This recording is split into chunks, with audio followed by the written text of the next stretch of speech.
Rabbi, thank you so much for that introduction. I'm so moved. And I want to begin by saying how honored I am to be with all of you tonight. Having grown up in this community, having gone to preschool just down the hall, and seeing so many familiar faces here tonight, it is just such an honor to be on this bima sharing words of Torah with all of you. It's fitting that just this past week, Rabbi Greenstein and many members of our congregation, actually maybe some of you in this room, returned from a Jewish trip to Cuba. And it's fitting because tonight I would like to share my own story, my own Jewish journey with all of you. Last month, along with many of my classmates, I had the opportunity to take a trip with the JDC, the Jewish Joint Distribution Committee, which supports and helps keep alive two oft-forgotten Jewish communities outside of North America and Israel. Where did we go? India. So a lot of you are probably thinking what I thought before when I first heard about this trip. There are Jews in India? But in fact, India has one of the oldest Jewish communities in the world. Historians believe that the first Jews came there to India to trade for rare goods, peacocks, spices, monkeys, over 3,000 years ago, during the reign of King Solomon. And what began as a few small settlements in towns and villages on the Indian Ocean grew into large established communities as Jews who lived elsewhere were displaced and ended up immigrating to India. One large influx happened in 70 CE after the Romans destroyed the temple in Jerusalem, and then another one 1,500 years later when the Inquisition drove Jews out of Spain and Portugal. Why was India a desirable place to move? Well, in fact, India is one of the only countries, perhaps the only country in the Jewish diaspora with zero anti-Semitism, no history of anti-Semitism. The Jews always lived in harmony with their Muslim and Hindu neighbors. And not only did they live in harmony, they learned from them. And they incorporated aspects of Muslim and Hindu culture into their Jewish practice. On this trip, who better to teach us about those traditions than Jews our own age, whom we got to know well on a 4-day young adult retreat. Having grown up here in Memphis, in the Bible Belt, I saw much of my own story in theirs. My new friend Mayan from Mumbai told me that, like me as a kid, most of her friends were not Jewish. And so as we were talking, I was imagining how similar our childhood conversations must have been, explaining to our Christian, Muslim, and Hindu friends what matzah is, why we light candles on Hanukkah, and learning from them about Ramadan, Christmas, and Diwali.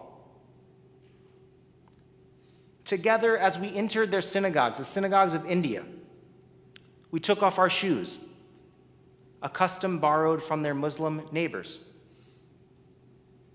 When we stepped into their sanctuaries, our bare feet were cooled by beautiful and ornate tile floors, an inspiration from the Hindus.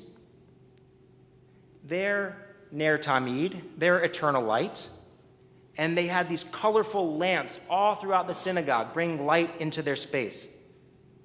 The colorful lamps and the Ner Tamid that lit their synagogues, they burned oil not from olives, but from coconuts.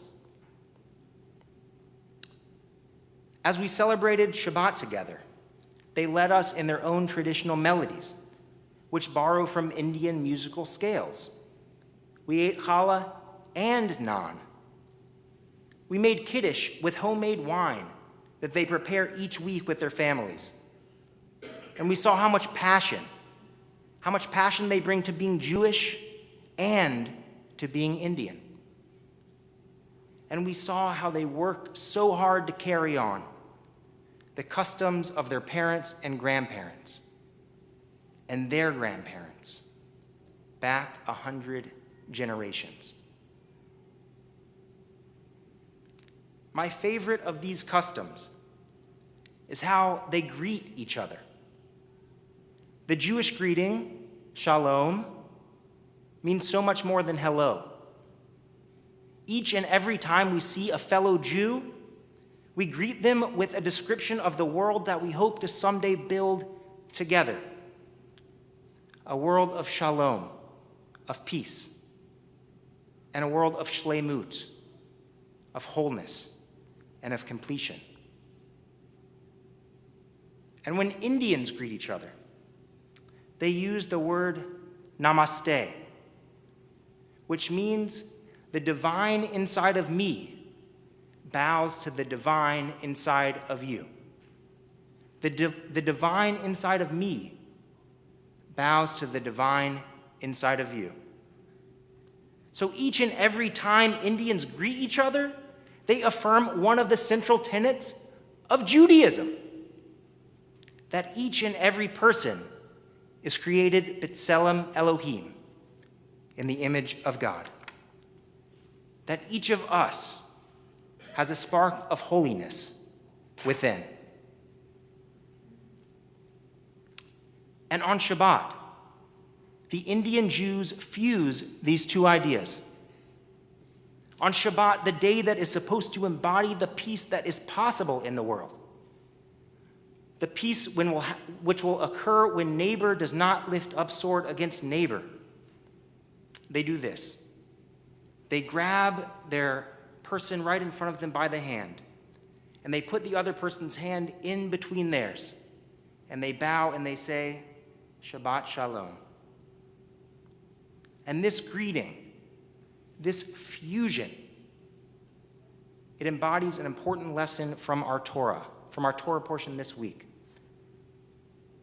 In ancient times, the Israelites believed that burning sacrifices was the best way to praise God, to connect the divine all around us.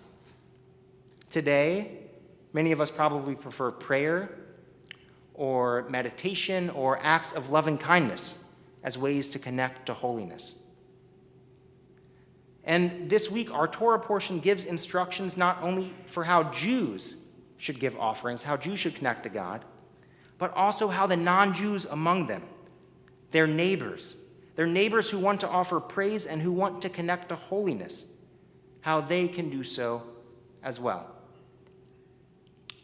And what is so powerful about this instruction, this simple instruction for how the non-Jews among them can offer praise to God, is its implication, its insistence, actually, that Jews and non-Jews alike can connect to God.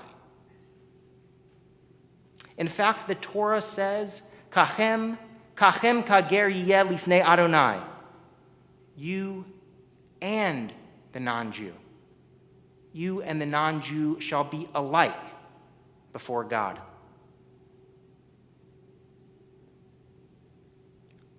By recognizing their Muslim and Hindu neighbors, that they also seek to bring holiness into the world,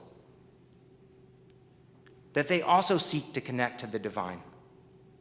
And by honoring those neighbors, by adopting their traditions, the Jews of India live out these words from Torah. I feel so blessed to have gone on this trip and to share the wisdom of the Jews of India with all of you. Because they teach us, the Jews of India teach us, that there are many paths to holiness. And because they took to heart these words from Pirkei Avot, our greatest ethical guide, Ezehu Chacham, who is wise? Halomed Mikol Adam, who is wise? He who learns from all people. Shabbat Shalom.